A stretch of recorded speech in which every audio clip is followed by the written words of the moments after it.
Welcome to Living a Conscious Life podcast, where we explore and discuss the importance of finding more peace, wholeness, and freedom in our lives. I'm Don Johnson, your host, an American living in Scotland. Being conscious means being awake, being present. When we're present, we can pay more attention to what's happening within us and around us. We can make better choices and be more effective at whatever we're doing. Living a conscious life is about bringing more self-awareness into our lives. Let's get into it. Well, my guest today is Sarito Carroll. Sarita, welcome to the podcast. Thanks for having me. I'm looking forward to our conversation. Me too. I want to tell our listeners a little bit about you first, okay? And I'm going to read your bio, and then I want to say a few things after I do that. So, Sarito Carroll was born in 1968. She spent her formative years constantly on the move with her mother, a young hippie, in search of spiritual meaning. At just 9 years old, what was intended to be a brief summer trip to India took an unexpected turn. Sarito and her mother joined the ashram of Bhagwan Sri Rajneesh, now known as Osho, transforming that fleeting visit into a 7-year journey within the commune, first in Pune, India, and later in the notorious city of Rajneeshpuram in central Oregon. After the fall of Rajneeshpuram in 1985, 16-year-old Sarita was abruptly thrust into the real world. Driven by sheer determination, she navigated her way to university, ultimately graduating from the University of Colorado with a degree in humanities and comparative literature. Following a successful career as a technical writer, she returned to academia to earn a Master of Science in Oriental Medicine. Now a successful health practitioner and writer with a deep passion for truth and knowledge, Sarita finds solace in nature and engages in creative endeavors, whether through appreciating the arts or expressing herself artistically. She's dedicated to raising awareness about the hidden traumas experienced by children of cults and embraces the healing powers of art and creativity. She currently resides in Boulder, Colorado, in the U.S. And one thing that's not in the bio is that Sarita has published a book last, I believe, November or October? November, yeah. November, called In the Shadow of Enlightenment. It's her memoir.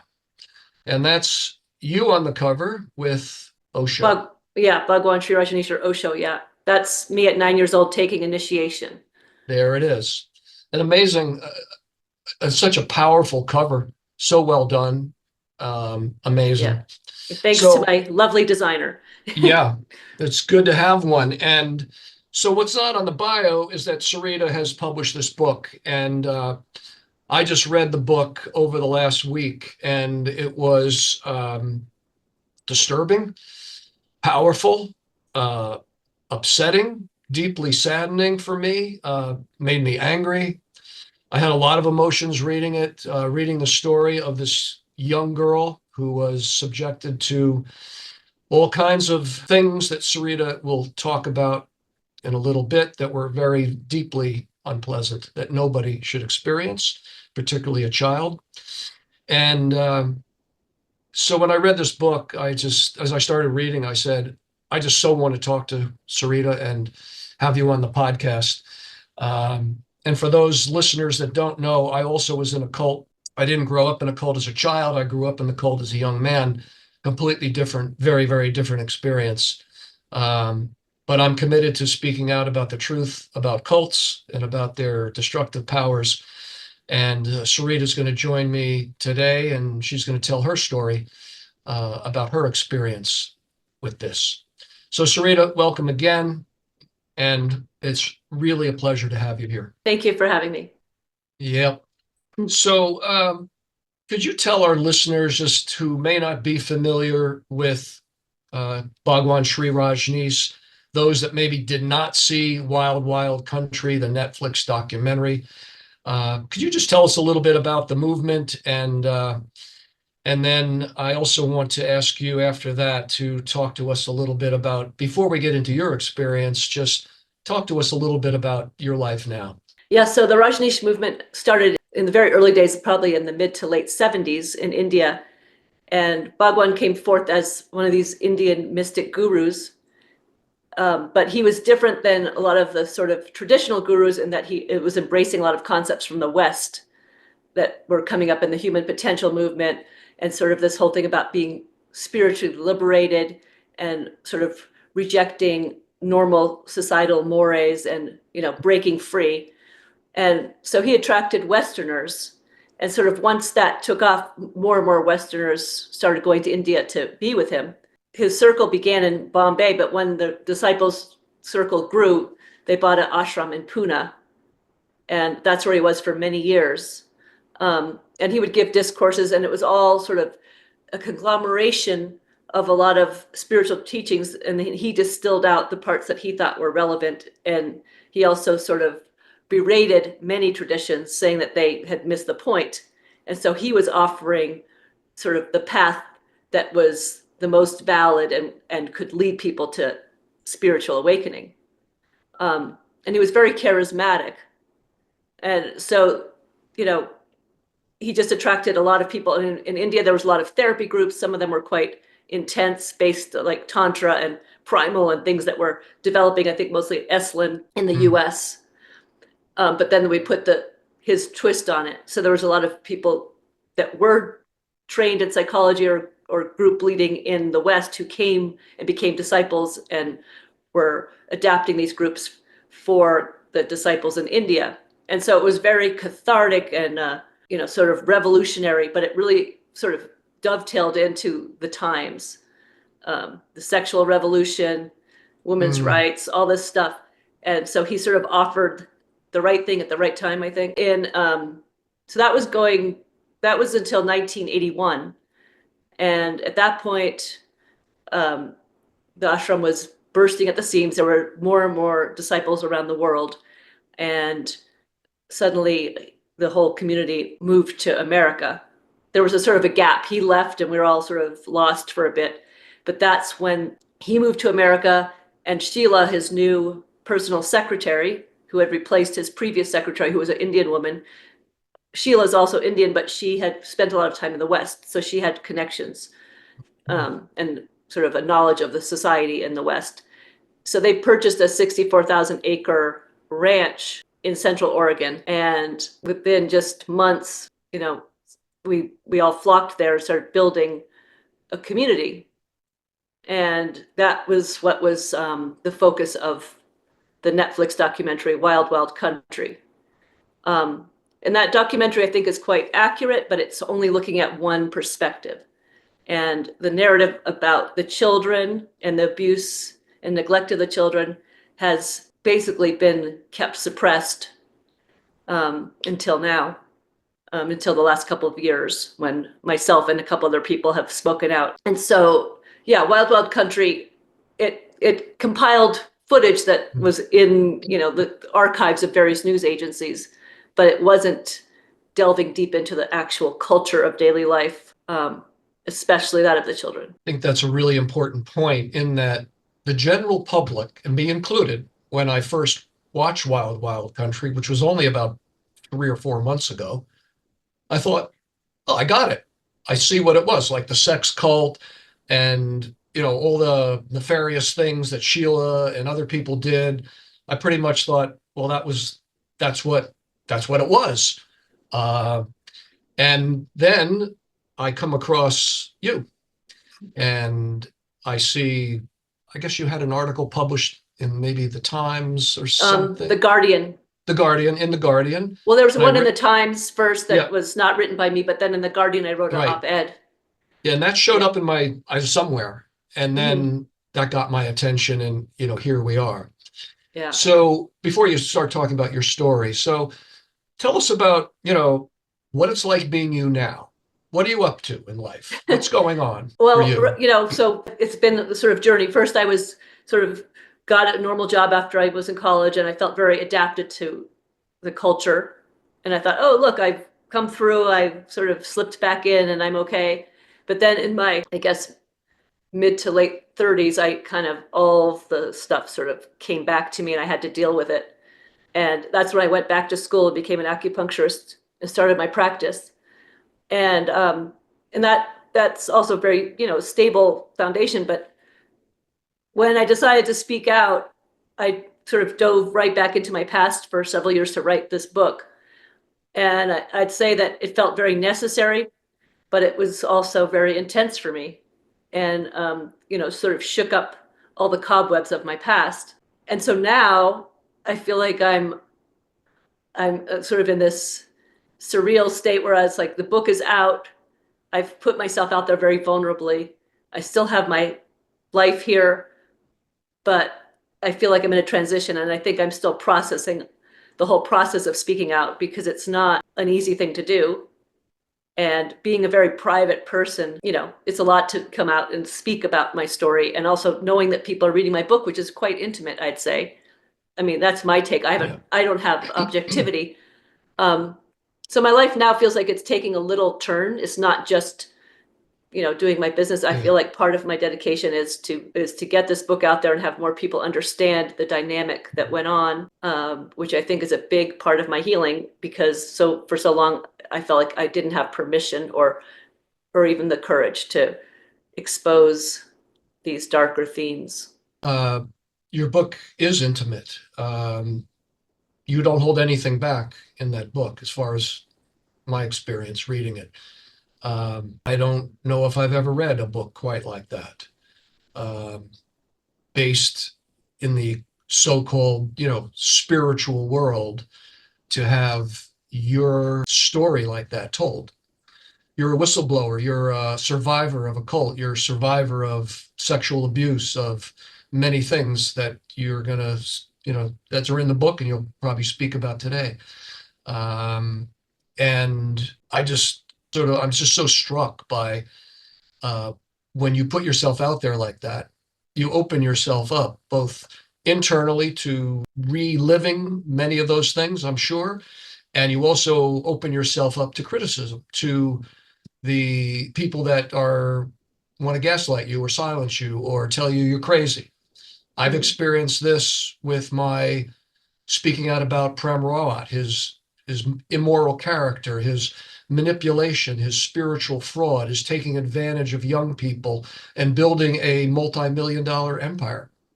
And Bhagwan Sri Rajneesh, I think, did exactly the same thing. And many other things happened. So you're a trailblazer. You're a truth teller. You're someone that is willing to tell that story, as intimate as it is, not for the purpose of just telling that story, but for the purpose of illuminating the truth. And exactly. Truth has always been so important to me, and I don't know why. I mean, it's just something embedded in me. I hear you. And hypocrisy, it like makes me want to scream. It rubs me the wrong way. And, eventually we're going to get into, like, not right at this moment, but I do want to talk about, like, what's the end game? Like, what do you really want to have happen here? And people ask me that too. Like, why are you doing this? What do you want? I think that's a really good question that we'll get to later. Let's get back to, you. So you told us a little bit about Bhagwan Sri Rajneesh, the background. I think that's really important for people to know. And yet we only know a little bit that's out there. Your story is now groundbreaking because it's telling the story of what wasn't shown on Wild Wild Country, which was the fact that there were hundreds of children, young women and boys, living in an environment that was unsupervised. And this now, I think, gives us a chance for you to, tell us a little bit about what it was like for you. You grew up with this hippie mother, and then you lived in various places in the US and Hawaii. Eventually you get to India, but tell our listeners, what was it like being you as a young child and then going into this ashram in Pune? Yeah. So as a young child, mostly what I remember is feeling quite uprooted all the time. Like I really just wanted to fit in and be normal and, stay in one place. But, my mom was exploring, and so we were traveling around, and we lived in Colorado, we lived in New Mexico, Hawaii, the East Coast. And so I was always looking for somewhere to belong and settle in. And so when we arrived at the Pune ashram, I mean, it was like there's all these loving, kind people, and it felt very welcoming. And I immediately had sort of a family. And in India, it was a smaller ashram. It felt quite contained. And although we ran free, the kids ran free in the ashram, I still felt like there were some people just looking out for me, but not in the way that you would normally expect. It's like they cared about me. They said hello. They, be loving, but I could go off and do what I wanted without anyone really knowing. And, and I got a little more, I pushed the boundaries more and more as time went on. I worked in the office, so I sort of had that containment too. So I actually felt quite loved and appreciated there. But I'd venture out and drink and go to bars. And this is like at 10 or 11 years old. I was experimenting, seeing what I could get away with. That's pretty young to be experimenting. Yes. And so that's what I'm saying. So even though there were people that sort of looked out for me, they weren't. Mm-hmm. There was nobody managing my daily activity. And, I could have just stayed, and most of the time I was quite well behaved, but, kids are curious. And I guess I had a rebellious side. Like I wasn't so much there for the spiritual teachings. I wasn't meditating. So instead I was exploring, outside of the ashram more and more, and coming and going as I pleased. And I think fortunate for me, I did live in the ashram. So that, was a home base. It wasn't like wandering around, in dangerous areas of India too much, or of the city. Right. You had this oasis to come back to. And exactly. And always these loving people who liked me. Yes. But there was already, the themes of sexuality were very open, right? Because part of Bhagwan's teachings, Osho's teachings, were to be liberated sexually. Mm-hmm. And so as a young girl watching that, it was a lot to see, and hearing people in the group screaming and stuff like that. And, I mostly avoided it. It's like, I'm a kid. But as I was getting a little older, I started feeling like I was being noticed more. Mm-hmm. And so that I could definitely remember the visceral feeling of just like, oh, like, let me try to be invisible a little bit. Mm-hmm. As sort of certain men sort of started looking at me in a different way. And it, it was sort of normal there. Everything's like, just be true to your feelings. So there was not a sort of cultural moray that said, children, don't look at children that way. And so India was like that. And then when we moved to Oregon, I was 12, and I got there quite early, and we were like the cowboys in red. And, when I first got there, it took some time to adapt, but I sort of found my way. And part of the way that I felt welcomed was because a certain Swami, a man there, took a liking to me. And he, gave me attention, which I was desperate to have. I feel like my whole life I really wanted, there's that void in me because I was on the move so much, and my relationship with my mom was strained, and my father wasn't in the picture. So I was really looking for somebody to bond with. Yeah, looking for connection. Yeah. Looking for connection. And when you're in a big commune, there's connection, but it's not always very deep because, we're all connected, but it's not super intimate. Yeah. And as a young girl, I sort of wanted that leadership and someone looking out for me. And so my mom wasn't there yet. She probably just arrived. She came a little after me. So I was hanging out with this guy a lot. And basically, first I thought we were friends, but then he started making sexual moves on me. And so by the time within a couple of months, he had taken my virginity. So I was, you were 12. Yeah. Yeah. And I thought it was normal, but I had a lot of mixed feelings because, at the beginning, there was not a lot of people there. So I couldn't tell that he was a playboy. Yeah. And so I was like, he's my person. And that next thing you know, he's sleeping with everybody. I mean, like, he's turned out to be the most notorious womanizer of the commune. And so I just had this intense heartbreak for most of the time there. And meanwhile, other men were, trying to seduce me. Some were succeeding. And these are members of the community, obviously. Yeah. They're adults. They're 20, 25, 30, 35, 40, whatever, right? Yeah, the first guy was 29 when I was 12. Yeah. And nobody in the commune paid attention to that. Not really. I mean, some people congratulated me for losing my virginity. Like it was sort of like a rite of passage in a sense. And no, I mean, no one said anything like, "Oh, you shouldn't do that." I just got a message to go get birth control. Right. But no one, I don't even know where the message came. I was told to go see the nurse. And so sexuality was so normalized in the culture, and there were so many people making out and, sex happening sort of so much more openly than in mainstream society, that I also think that made it less noticeable, even though it wasn't really hidden. I'd say it was like half hidden. Yeah, it seemed to me from reading your book, it was like sort of hidden in plain sight. Exactly. It was part of the ambiance, part of the culture, part of the norm. Yeah. And children were kind of on your own. Your mom was somewhere else. Yeah. And you're living with girls, I guess your own age, roughly, or yeah, right? Yeah, peers. And so, Peers. So in our house where we live with peers, there's not like some adult looking out for us. We worked during the day with the adults, so there was like some accountability there, I suppose. But we also were just given freedom, and that was what Osho Bhagwan taught, was like that children should have the freedom to discover who they really are.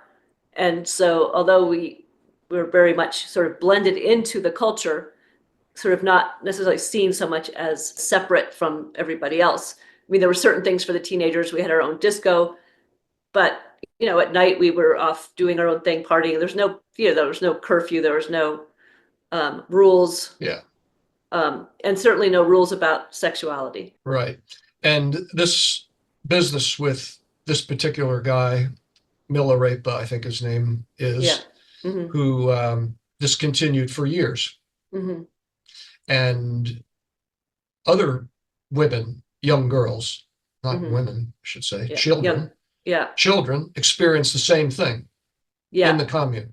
Oh, yes. So, a lot of the girls ended up sleeping with adult men at a very young age. Yeah. And this particular guy, Milarepa, I didn't know this till later, that he had actually been with several of my peers as well. I mean, I knew of a couple, but I didn't know the extent of it. Because I always thought I was his sort of special one. And that sort of eroded over time, which was very confusing and painful for me. Because I had attached to him. But he had slept with several teens, and then there were several other men. I mean, I'm not saying everybody in the commune was sleeping with children, but there were sort of a few that were very active in that arena. What struck me as I was, reading your book was this heartbreak, this trauma, this not understanding what was actually happening. And this man treating you like you were just nothing special, but pretending maybe to be special. This whole game, this whole abuse, this whole thing was so disgusting to read. That, it was painful. It was like ignoring me. I didn't exist, and then he would lure me with this sweet talk. And then I'd feel that void would be filled temporarily, but then I would crash again when he went off. And just heartbreaking, man. I was just absolutely heartbreaking to read that story. And again, you're cracking the egg that was never cracked about this whole thing. So it's a very unpleasant story to tell. I mean, some people don't even want to read it because it's too intense. I can understand that. It was deeply disturbing. Because it's different than just having one sexual incident where you're assaulted, which is terrible. But this is like this insidious thing that just was over and over again for several years. And so it really kind of, it molds the way that you look at yourself or feel worthless, basically. It just sort of hammers that home over and over again. And later, I don't want to just leave this, but I want to sort of jump ahead and say, so you found some way to heal. And I think in your book, you talk at some point, maybe in your 30s or 40s, you had some therapy. And I would love to hear you talk a little bit about how you helped yourself heal. So at first, it took me a while to realize that I wasn't okay because I was working so hard to just catch up and fit into society. And then it was like a tsunami, sort of the trauma came back. And at first I thought it wasn't about the commune. Like I still thought it wasn't a cult. I thought it was still the right, the thing. And, solely in there. So I went to therapy because I was having trouble with my mom and I was in college and I had a lot of imposter syndrome and stress about failing. And so I drive myself hard. I mean, I did well. So it wasn't like I was actually failing, but I had that feeling like I wasn't good enough. And it was quite debilitating at times. And so I started therapy while I was in college.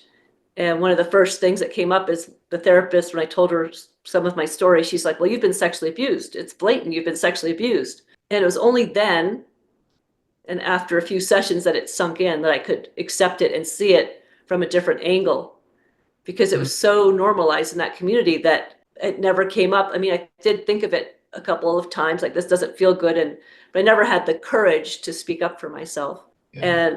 And so having this it sort of shook me to realize, and then the extent of it too. I mean, each story she's like, yeah, that's sexual abuse too, that's sexual abuse too. That's a lot to suddenly have your whole worldview shift. Yes. And then to feel the shame, because you don't really want to confront people because you feel so powerless. Yes. Yes.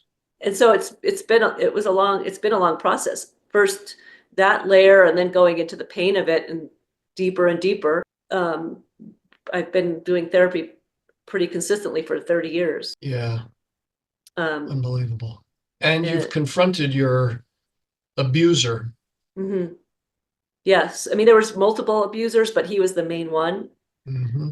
And so I did confront him. I sent him a letter in 2019. I had contacted him once before, but I didn't say what I wanted to talk about. And he sort of brushed me off. And then my courage kind of fell again.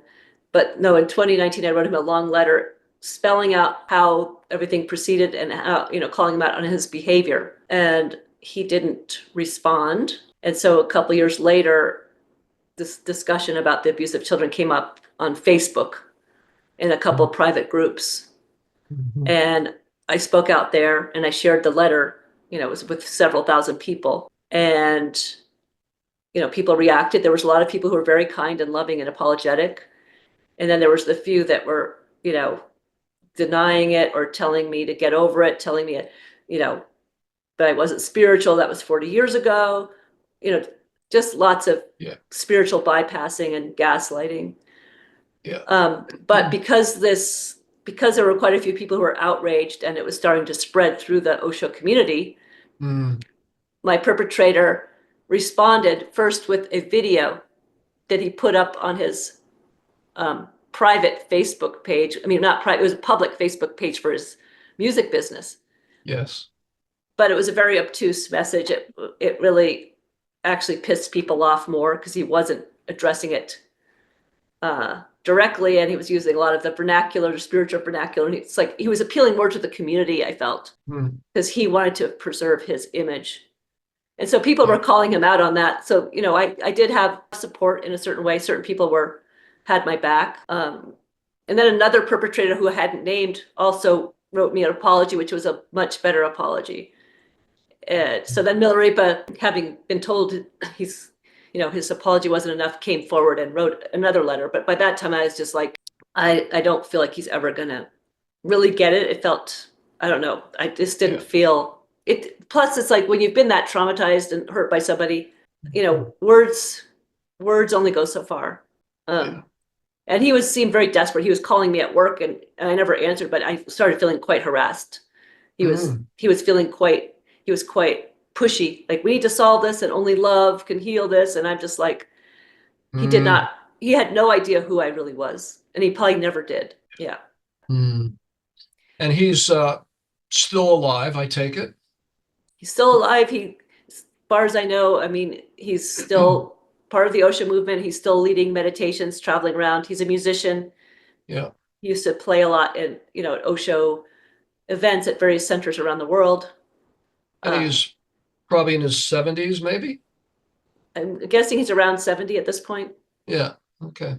I mean, I have had no contact. And at this point, like, I don't have a real charge with him, but I still feel like he didn't do enough Yeah. to step Yeah. forward, or just apologizing and saying he would go into therapy with me is not what I Right. wanted. I mean, Right. I think he should pay for my therapy, frankly. Yeah. Minimum. Minimum. I'm just saying there's nothing of I sort of know. substance. And I'm not saying that Yeah. money is the solution necessarily, but when it No. gets to this stage, this many years out, there's very little that can actually be done besides me working on myself and Right. calling out people.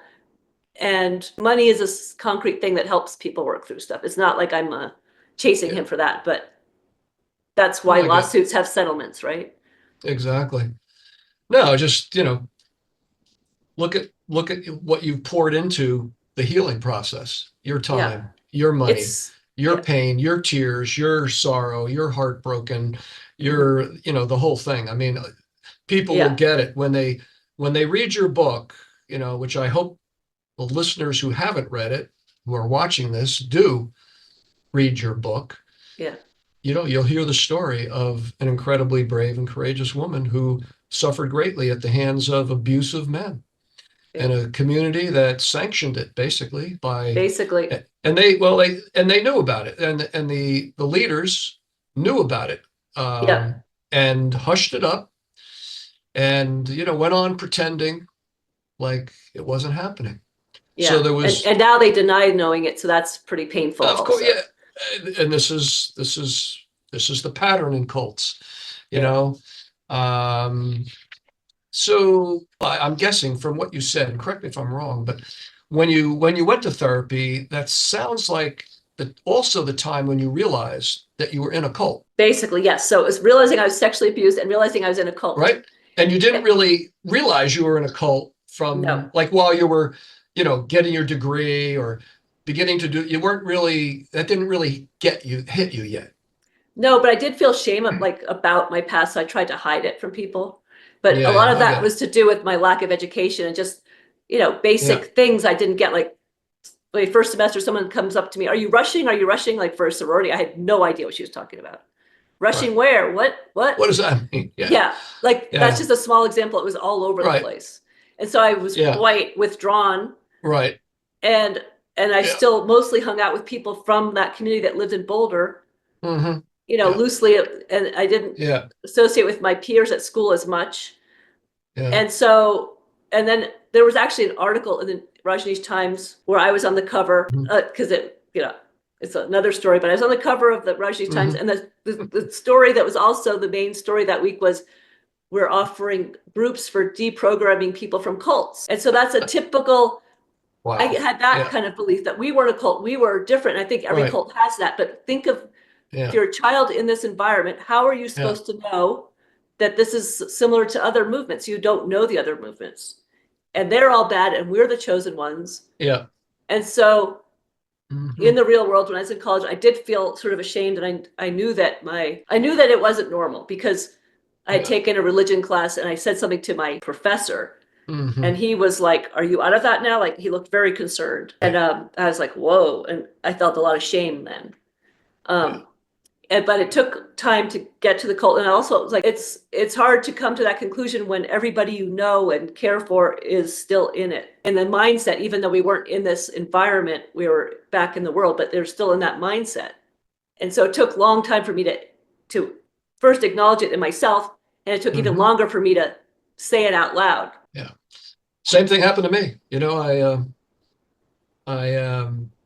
I didn't really think I was in a cult until, gosh, 20, 30 years after I kind of drifted away. And I tried to, when I first got back into the workforce, I didn't know how to explain it.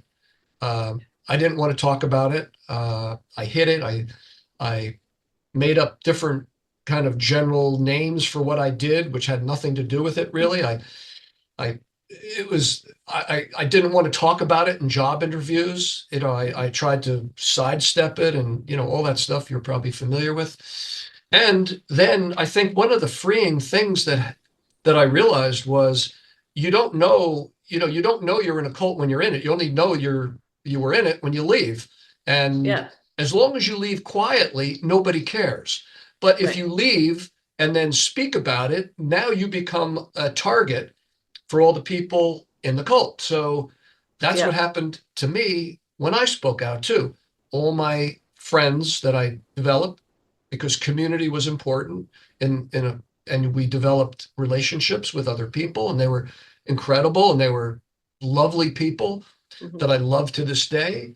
Mhm. But most of them who were my friends now think I'm the devil Mhm. for speaking out about Prem Rawat. They think I'm crazy. Yeah. They think I should just get over it and all this kind of stuff. And Yeah. that's so it's very interesting what happens when you Yeah. realize that you were in a cult.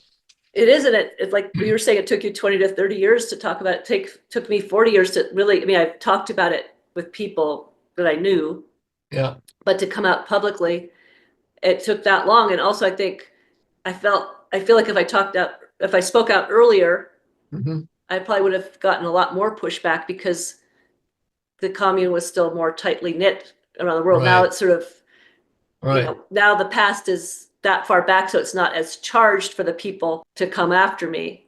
Right. Um, yeah, And because it's kind of taken on sort of a new, I don't know if you call it like I don't know if it's new shape is the right word, but there's this international foundation or something, right? And it's Mhm. promoting the teachings of Osho with probably videos and various Yeah. tools that people can, I assume, buy or subscribe to or some way to make money, right? Well, it seems so. Yeah. So I didn't really know this because I basically didn't want to know. I was Right. very much separate from that world. But as I was writing the book, I kind of it I wanted to know what the current situation was. And at the center is an organization called Osho International Foundation, which Mm. is sort of took over this. It's sort of a new name for the spiritual component of what was at Rajneesh Puram, which was called Rajneesh Foundation International.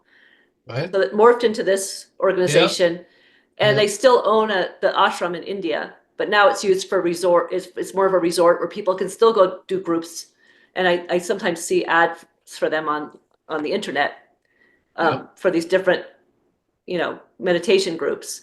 But they also have a very active YouTube channel with like 1 million followers. Osho's sort of quotes from his books are all over the internet, like these memes. Yeah. So a lot of people in the sort of self-help space seem to glom onto his quotes. And so I see them and they're quite triggering because it's like they don't know everything behind those pretty words. Yeah. Um, I think they're probably making money by first Mhm. having a YouTube channel with that many followers that has ads, right? So you're going to generate income that way. Um, Plus, Osho has, I don't know, at least 200 and something books. Wow. So I'm Wow. sure that Yeah. all the memes and the YouTube channel and the video clips lead Yeah. to sales of the books.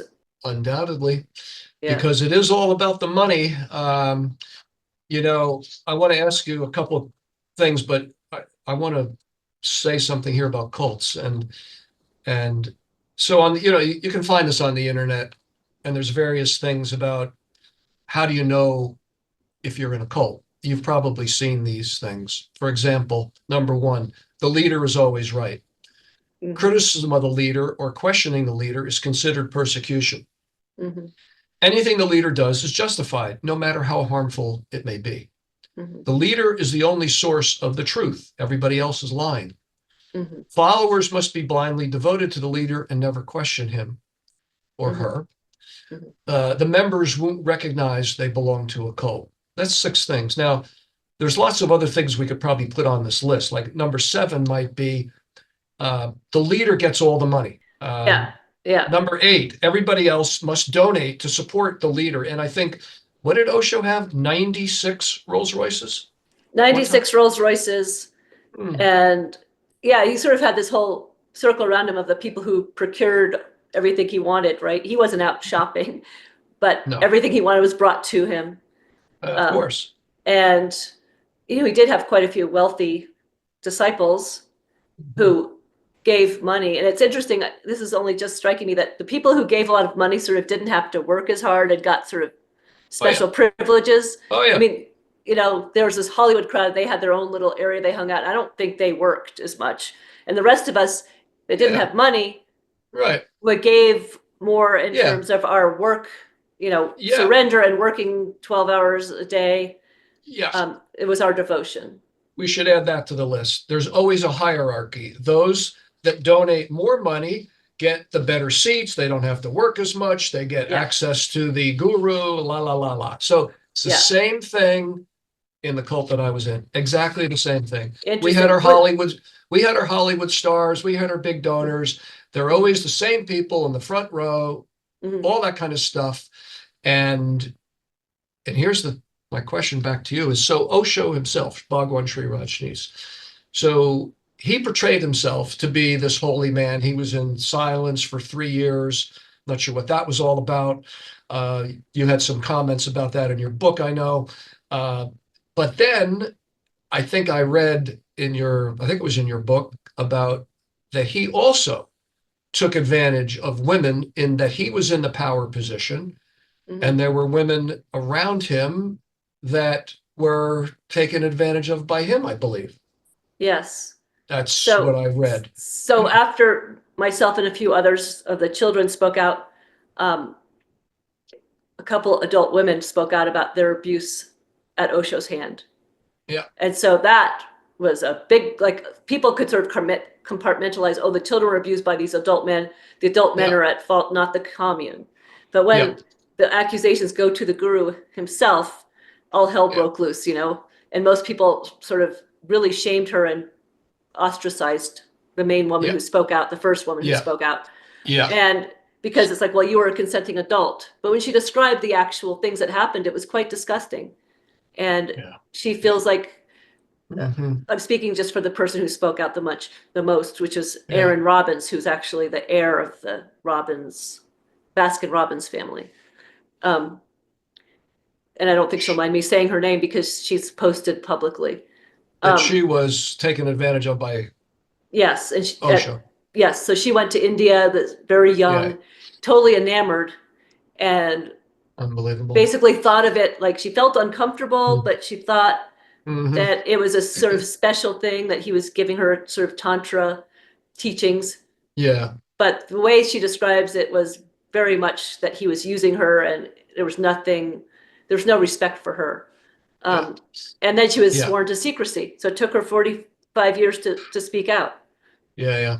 And I'm sure You there's know, many more, but some of them still yeah. think of it as the biggest blessing that they were that close with their Uh, master. well, of course, because Yeah. the master's special and he can do anything. Well, You he had know, this special energy. It was like uh, even yeah, right, proximity was a right. gift to be.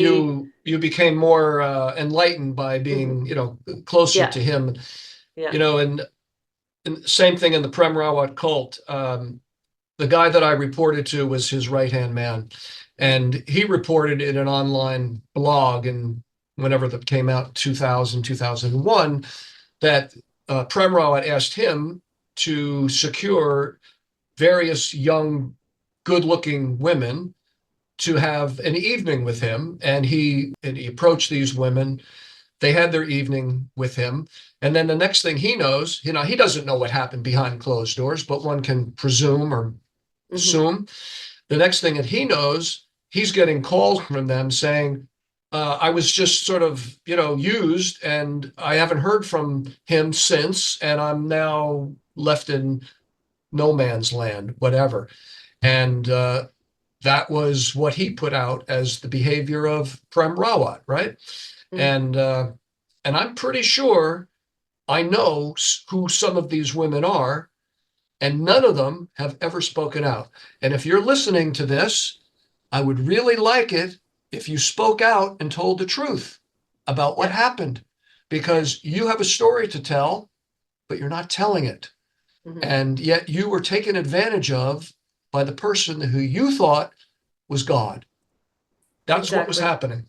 Well, you can't question God, and if you're still devoted, and it's Nope. like I also think it's probably painful for people to speak out because firstly, if you're still connected to the community, you know that you're not going to, you're Uh, going to be ostracized and not believed, or people are going to gaslight you saying, well, that's just your perspective.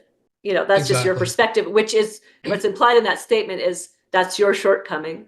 Right. It's on Um, you. yeah. You're the problem, not the other Hmm. way around. Yeah. Hmm. Yeah. Yeah. More spiritual bypassing, gaslighting, Hmm.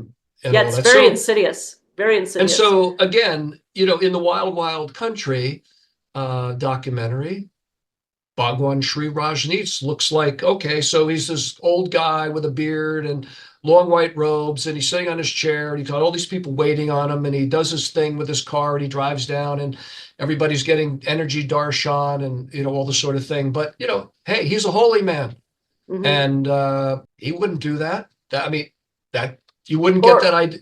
You wouldn't get that or idea from Wild Wild Country. no, but even if he did, because he was so sexually open, the way people saw it was, wow, that was such a, you get to be close to him. And whatever Yeah, he does, there must be a good reason for it. And it's for my right. own spiritual development. Yeah, right. It's an opportunity for it's a test. It's an opportunity. Yeah. A Same test of thing. surrender. Surrender was like such a huge theme. Oh yeah, surrender's big. Surrender to the whims of the master. Yeah. Whatever he wants is okay.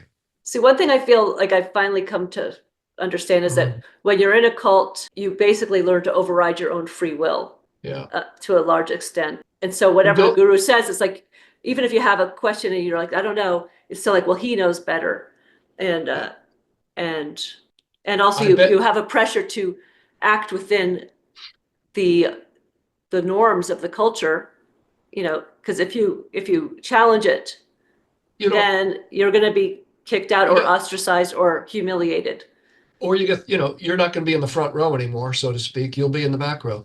You Yeah. know what I realize, and I bet you the same thing that you're alluding to here is I realized later on that my intuition was telling me during my years when I was in there, there were certain moments, my intuition was telling me there's something off here.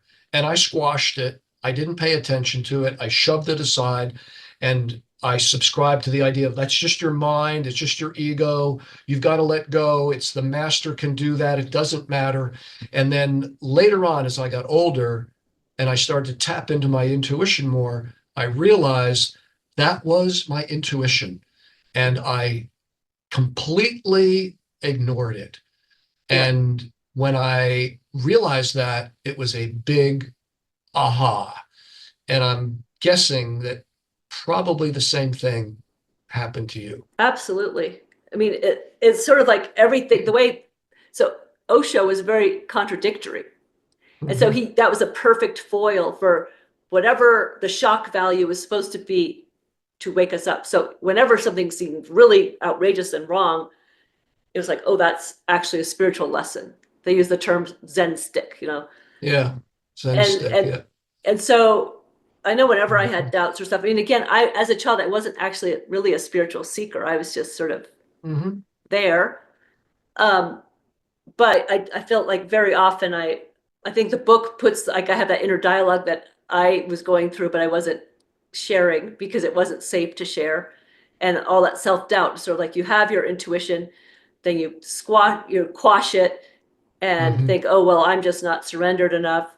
And so it's this dance internally. And Yeah. ultimately what comes out outwardly is more aligned with the community norm. Yeah. Yeah. The group think. It's Hmm. important to fit in because it is our tribe. It becomes our tribe. And Yeah. getting kicked out of the tribe is our brain Well, responds to that like yeah. death. Like it's So much better to belong. That's how I felt. It's much better to belong sure. than to be on my own with, What because I what are you challenged going something. Yeah. and what are you going to do? You're a Yeah. 15, 16-year-old kid who's Right. So I felt eh, very much like, well, I was very well behaved and, I yeah, didn't challenge anybody. no. No, you Yeah. learned that challenging was not Right. So that's maybe why it was even harder for me to speak out now because it's like for me to actually trust myself, believe myself yeah, now yeah. has taken Right. quite a long time. Right. And to be like, no, like, because I can easily fall back into that group think, like, oh my God, maybe I am just making this up. Oh my God, I'm just exaggerating Oh, what was normal, you know. yeah, I mean those neural pathways were created from the time you were the tiniest little kid. Yeah. And that's why, that's why it's so tragic. That's why your story is so poignant. Yeah. Um, Incredible. Like I see, I saw your Facebook page and I saw some of the haters, putting stuff out there, which we talked about earlier. But, for you, like, you've got this book and what do you hope?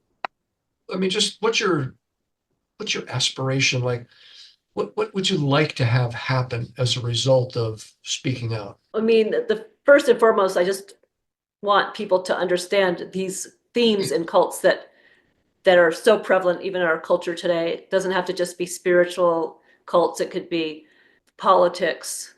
Um, just I feel like people need to see the warning signs, and I'm hoping that through my very raw story, it will sort of hammer it home. Um, and it's like I'm also calling for accountability. I don't know that I'll get it, but Mhm. I would really like accountability. And I think on a personal level, it's about me, in essence, coming out of hiding in a way, Mhm. um, saying Mhm. this is my whole story and integrating kind of the two, my sort of mainstream persona and this part that was still sort of on the fringe of this whole movement, like kind of integrating it to being like, this is who I am, this is what I think. Yeah. I don't need to pretend anymore that things don't bother me when they do. Mhm. Um, yeah, and also just to speak out on people who don't have the guts. I mean, not everybody that's been abused is going to come forward, Right. but maybe they will feel represented by what I've done in some way. Yeah, I would hope so. I mean, we kind of see that trend you know, in the main media, when certain people speak out against Harvey Weinstein or whoever it may be, then it sort of opens the door and people feel maybe a little bit safer or, everybody's in their own place. Like some people just aren't going to speak out. I get that. Um, and yet you're a trailblazer. And, the other thing you said that struck me was just like kind of, these different parts of you like coming together now. And like, I guess you're sort of finding your way as someone who's now doing something that you never did before. And you're walking around like Sarito Carroll, you're a published author, you've got your business, you're a whistleblower, and you've got stuff coming at you from Mhm. probably all hours of the day and the night. And so, Yeah, how it's a is all lot. that? How is It's all that? well, a lot of it, so I have had a lot of people reach out who are really thankful for what I've done and appreciate what I've done and really support me. So that like really helps perpetuate or push me forward in my Mhm. mission. And Mhm. whatever that is, the mission is sort of unfolding as it comes. It's a Yeah. very new reality, right? Because you don't, this book is sort of taking its own path. But when I get some of the harsher messages, it takes a lot of energy to sort of keep my strength and not fall under that pressure because it's so familiar. You Mhm. see, so it's been so familiar in my life. It's sort of like that. And I was so used to sort of morphing myself to be what other people wanted rather than who I really was. All right. And so I Right. feel like it's quite energy consuming Mhm. and to keep my strength, but it feels necessary. And it's like I never imagined that I'd be speaking on podcasts or um, being called a whistleblower. I really had the need to tell my story Yeah. because it was such a crazy story, and I've known for a very long time that I needed to get it out of my system, and Yeah. and Yeah. uh, and that hopefully people would read it and learn something and Yeah. sort of see it as a cautionary tale. And I also think that Mhm. um, maybe some people who have the same pattern of shaming themselves and not believing themselves, that have grown up in these spiritual communities, who all feel like they're special and they're still in that sort of struggle, like, well, I feel all this bad feelings, but I'm supposed to feel chosen, and I'm in this love and light situation because there's so many of these types of movements now. Maybe those people that take the time to read my book will feel more comfortable believing themselves. Yeah, that's a really, really important point. Yeah. You know, I think the letting go of the self-doubt, the shame that you don't have a story to tell, that we can't be who we really are, and sort of bring all of that to the table. And I think writing, as you probably well know, is so cathartic. I think it helps us heal. It helps us get in touch with the different parts of ourself and integrate it and become whole, become who we really are, which is to me part of the journey of life. You know, if you Yeah. study Carl Jung's work, which I'm a big fan of, it's all about integration. It's all about wholeness. Um, and I do hope your story inspires, other people to put pen to paper or pick up microphone and speak, Yeah. and tell the truth, Yeah. you I mean, know? the truth is what matters most. Like this wasn't for sensationalism. This is the Yeah, of true story. And course. um, yeah, Yeah, like it's your story, yeah, and it's deeply poignant and deeply true. yeah. Um, And the truth, yeah. speaking the truth, does feel like I feel like I'm doing something right. I'm not Mhm. perpetuating what's not right. If you ask me, like, why am I doing this, what I'm doing, I would say the same thing. Yeah, Uh, I see someone who I believe committed spiritual fraud, and he's created this empire, and he took advantage of people, pretending he was something he wasn't. yeah, And as a result, this is what happened. Why should he not be called out? yeah, And I'm not attached to what happens. I'm just going to do my part. Other people have done their part. You're doing your part. We don't know what's going to happen as a result of that, but that's not why we're doing it. We're doing it because it's the right thing to do, exactly. for us, and it's right to call out a wrong. It's a right to call it a wrong, even despite all the pushback and Yeah, even despite all the deniers, because exactly. I I need to clear my own conscience. Like I don't want to basically Yeah, say what happened to me is okay because it wasn't. It right. wasn't. And by not No, it speaking was out, not okay. I'm basically saying that if I stay silent, at least in Right. my case. I agree. Like, It's not okay. yeah, No, it's a criminal, and I guess if laws were different, I guess people would be held accountable to this very day for it's true. committing rape, Yes. Mhm. child abuse, Yeah. manipulation. You call it whatever you want, but it was a crime, and you were a victim of a crime by Yeah. men who should have known better, but Yeah. were deluded by their own ego and by their own power and their own nonsense. So Yeah. And it so many years later, so in this country, yeah, there there's and the very only, little recourse and it would be too yeah, much on me because I would yeah, have to fight tooth and exactly. nail.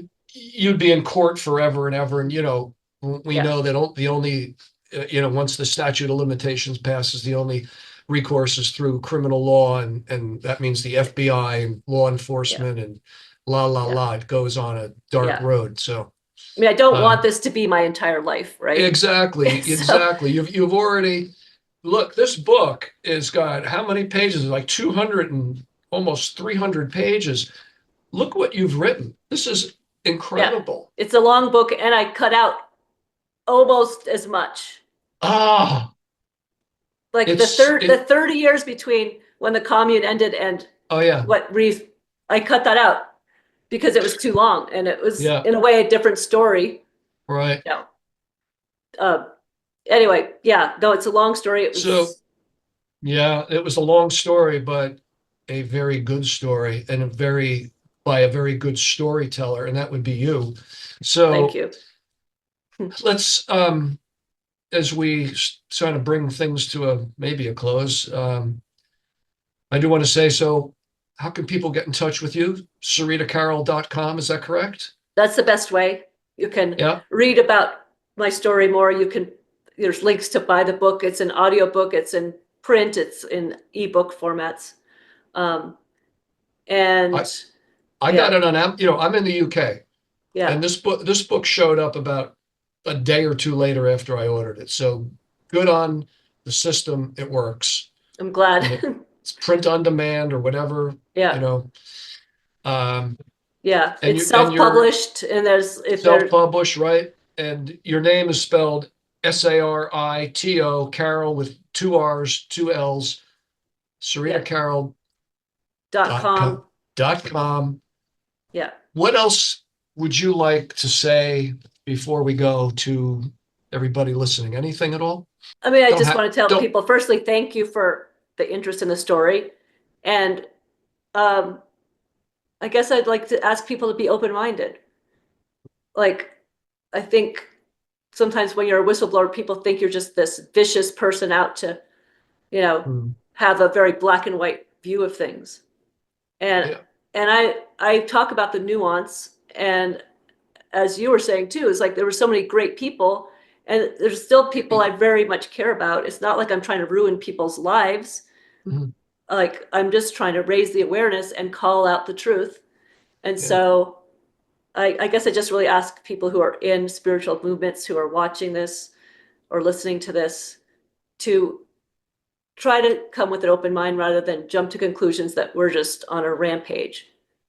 Like, I don't think either of us would want to go through what we're going through just to be attacked by people who think we're being unfair. Yeah. that's beautifully said. And I don't think you're being unfair. I think you're being honest about what happened to you, and it's factual. It's true. Yeah. Uh, you've got lots of other people that have experienced the same thing, lots of people that saw what happened to you. Yeah. So clearly, it's not on a rampage. It's one woman's story about living in the shadow of enlightenment, and that's you. Yeah. Yes. And so even though it's a very personal story to me, just know that I Yeah. represent others. Their story's different, Yes. but the themes would be similar. Yes, yes, of course. Yeah. Sarita, anything else we can? I mean, we've covered a lot. I'm sure Yes. something will come to mind later, but We right can always do now, another one, but yeah, you're right. No, we did cover a lot, and I just want to say a big heartfelt thank you for speaking out, writing this book, being a trailblazer, being brave and courageous. As an example, you're setting for other people that have suffered at the hands of abusers. And your story is an important one. So thank you very, very much. thank you for Big, having me. heartfelt thank you. Yeah. Thank you. Thank you, Sarita. Talk to Okay. you soon. Okay. Bye-bye. Thanks for tuning in, everyone. Living a Conscious Life, the podcast, is a co-production of Select Books, Scout Media, and myself, Don Johnson. Editing and post-production was done by Kenichi Sugihara. Our theme music, yes it is my own composition from my CD, Sweetwater, available on Spotify and Apple. I hope you enjoyed the program, and if you did, please subscribe to the show and give us a positive review on Apple Podcasts. For an even deeper dive into prescriptive advice with a practical footing across a wide expanse of human experience, Living a Conscious Life, the book, is available wherever books or ebooks are sold.